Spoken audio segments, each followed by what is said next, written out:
മലയാളിയുടെ പ്രിയപ്പെട്ട ഗായകൻ, മലയാളത്തിൻ്റെ ഒരേയൊരു ഭാവഗായകൻ, എക്കാലത്തെയും വലിയ ഭാവഗായകൻ ഓർമ്മയാകുന്നു എന്ന സങ്കടത്തോടു കൂടിയാണ് ഈ രാത്രി പൂർണ്ണമാവുന്നത്. അദ്ദേഹത്തിൻ്റെ നാളെയാണ് പൊതുദർശനം, മറ്റന്നാളാണ് സംസ്കാരം.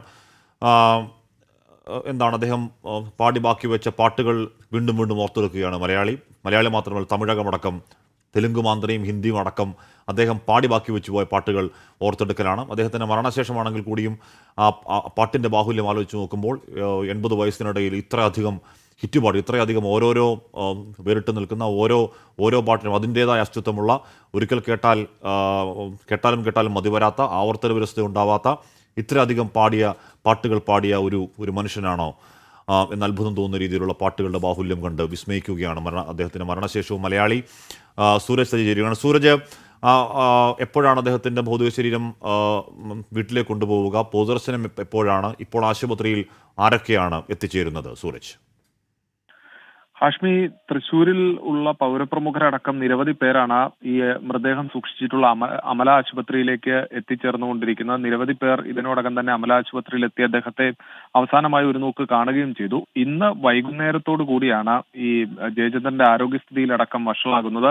കഴിഞ്ഞ ദിവസങ്ങളിലെല്ലാം തന്നെ അദ്ദേഹം ആരോഗ്യ പ്രശ്നങ്ങളെ തുടർന്ന് വീട്ടിൽ ചികിത്സയിലായിരുന്നു, വീട്ടിൽ വിശ്രമത്തിലായിരുന്നു. ആ സമയത്തൊക്കെ അദ്ദേഹം നടക്കുന്നുണ്ടായിരുന്നു, സംസാരിക്കുന്നുണ്ടായിരുന്നു, പാട്ടുകൾ പാടുന്നുണ്ടായിരുന്നു എന്നുള്ളതാണ് ഈ കുടുംബാംഗങ്ങൾ തന്നെ പറയുന്നത്. അദ്ദേഹത്തെ നോക്കുന്നതിന് വേണ്ടി, സഹായത്തിന് വേണ്ടി ഒരു ഹോം നേഴ്സിനെ നിയോഗിച്ചിരുന്നു. ഈ ഹോം നേഴ്സുമായി ചിലപ്പോഴൊക്കെ പാട്ടുകൾ പാടുകയും ചില വരികൾ പറഞ്ഞു കൊടുത്ത ശേഷം അതിന്റെ തുടർച്ച പാടാനും ആരാണ് ഇത് എഴുതിയത് എന്നൊക്കെ ചോദിച്ച് അദ്ദേഹം ഈ വീട്ടിൽ പാട്ടുകളും മറ്റുമൊക്കെയായി ഒതുങ്ങുന്നതിനിടയിലാണ് ഇന്ന് വൈകുന്നേരം 5:30 അദ്ദേഹത്തിന് ഈ ശ്വാസതടസ്സം ഉണ്ടാകുന്നത്. അതിനു മുൻപ് തന്നെ അദ്ദേഹം ഇവരുമൊക്കെയായിട്ട് നല്ല രീതിയിൽ സംസാരിക്കുകയും ഈ തൊണ്ട വരണ്ടതിനെ തുടർന്ന് ഒരു നാരങ്ങ മിഠായി ഉൾപ്പെടെ വാങ്ങി കഴിച്ചു എന്നുള്ളതാണ് കുടുംബാംഗങ്ങൾ പറയുന്നത്. അതിനുശേഷം ഒരു 5:30-6 മണിയോടുകൂടിയാണ് അദ്ദേഹത്തിന് ശ്വാസതടസ്സം അനുഭവപ്പെടുന്നത്. 6:30 അത് മൂർച്ഛിക്കുന്നു.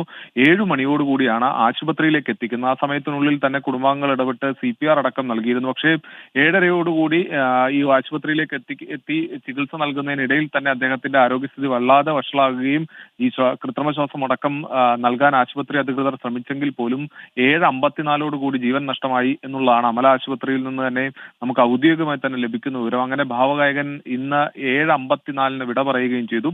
അതിനുശേഷം അദ്ദേഹത്തെ സ്നേഹിക്കുന്ന നിരവധി ആളുകൾ, അത് രാഷ്ട്രീയ, സാമൂഹിക, സാംസ്കാരിക രംഗങ്ങളിലുള്ള നിരവധി പേരാണ് ഈ ആശുപത്രിയിലേക്ക് എത്തിയത്.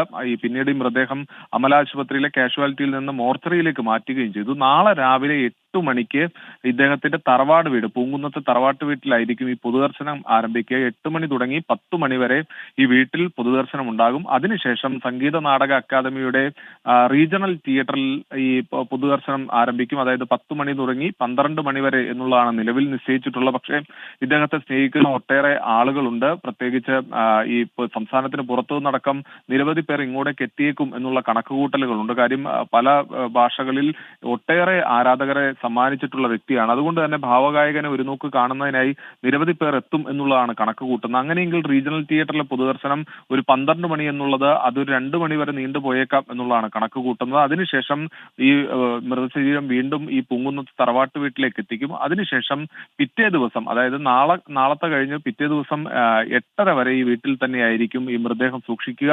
അതിനുശേഷം ചേന്നമംഗലത്തെ തറവാട് വീടുണ്ട്, തറവാട്ട് വീട്ടിലേക്ക് മൃതദേഹം കൊണ്ടുപോവുകയും 3:30 മറ്റന്നാൾ മൃതദേഹം സംസ്കരിക്കാനുമാണ് നിശ്ചയിച്ചിട്ടുള്ളത്. നാളെ ഈ മൃതദേഹം സംസ്കരിക്കുന്നതിന് വേണ്ടിയുള്ള ഒരു നീക്കമൊക്കെ നടത്തിയിരുന്നു. പക്ഷേ ഈ വരാനുള്ള ആളുകളുടെ എണ്ണം എല്ലാം എടുക്കുമ്പോൾ നാളെ ഒരുപക്ഷെ ചേന്നമംഗലത്തെ തറവാട്ട് വീട്ടിലേക്ക് മൃതദേഹം എത്തിക്കാൻ കഴിയില്ല എന്നതുകൊണ്ടാണ് മറ്റന്നാളത്തേക്ക് സംസ്കാരം മാറ്റിയത്.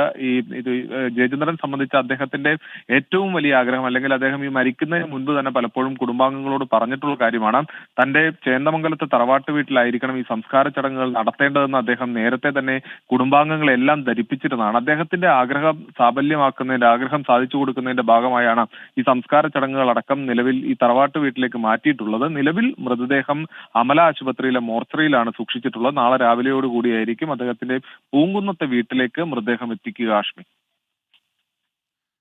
രാവിലെ 8 മണിയോടെ ആയിരിക്കും അദ്ദേഹത്തിന്റെ പൂങ്കുന്നത്തെ വീട്ടിൽ പൊതുദർശനം ആരംഭിക്കുക. സൂരജ് സജ്ജിയാണ് വിവരങ്ങൾ നൽകിയത്.